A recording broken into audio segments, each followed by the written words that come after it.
ಪ್ರಿಯರೇ, ದಿನದ ಬದುಕಿಗೊಂದು ಕ್ರಿಸ್ತನ ಈ ದನಿ ನಮ್ಮೆಲ್ಲರಿಗೂ ಪ್ರೇರಣೆ ಆಗಲಿ.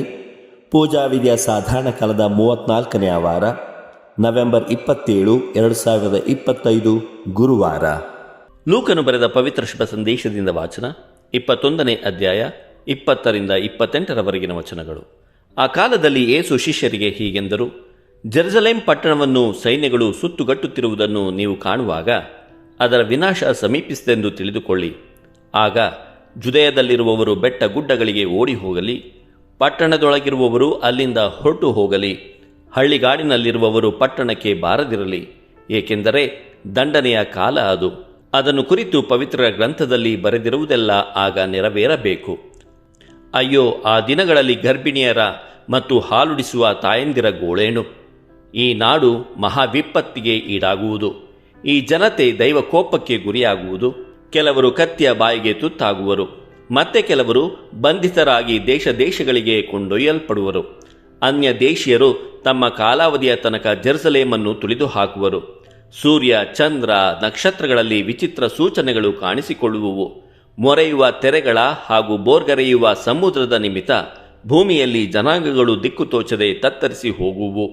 ಗ್ರಹಶಕ್ತಿಗಳು ಕದಲುವುದರಿಂದ ಧರೆಯಲ್ಲಿ ಏನೇನು ಸಂಭವಿಸುವುದೋ ಎಂಬ ಭಯಭೀತಿಯಿಂದ ಮಾನವರು ದಿಗ್ಭ್ರಮೆಗೊಳ್ಳುವರು. ಆಗ ನರಪುತ್ರನು ಮಹಾಶಕ್ತಿಯಿಂದಲೂ ಮಹಿಮಾ ಪ್ರಭಾವದಿಂದಲೂ ಮೇಘರೂಢನಾಗಿ ಬರುವುದನ್ನು ಜನರು ಕಾಣುವರು. ಇವೆಲ್ಲವೂ ಸಂಭವಿಸಲು ತೊಡಗುವಾಗ ನೀವು ನಿರೀಕ್ಷಿಸುತ್ತಾ ತಲೆ ಎತ್ತಿ ನಿಲ್ಲಿರಿ, ಏಕೆಂದರೆ ನಿಮ್ಮ ಉದ್ಧಾರವು ಸಮೀಪಿಸಿತು. ಪ್ರಭುವಿನ ಶುಭ ಸಂದೇಶ. ಕ್ರಿಸ್ತರೇ ನಿಮಗೆ ಸ್ತುತಿಸಲಲಿ. ಚಿಂತನೆ. ಪ್ರಭು ಯೇಸು ಕ್ರಿಸ್ತರಲ್ಲಿ ಆತ್ಮೀಯರೇ, ಯೇಸು ಜೆರುಸಲೇಮಿಗೆ ಬರುವ ದುರ್ಗತಿಯ ಬಗ್ಗೆ ಇಂದಿನ ಶುಭ ಸಂದೇಶದಲ್ಲಿ ತಿಳಿಸುತ್ತಿದ್ದಾರೆ.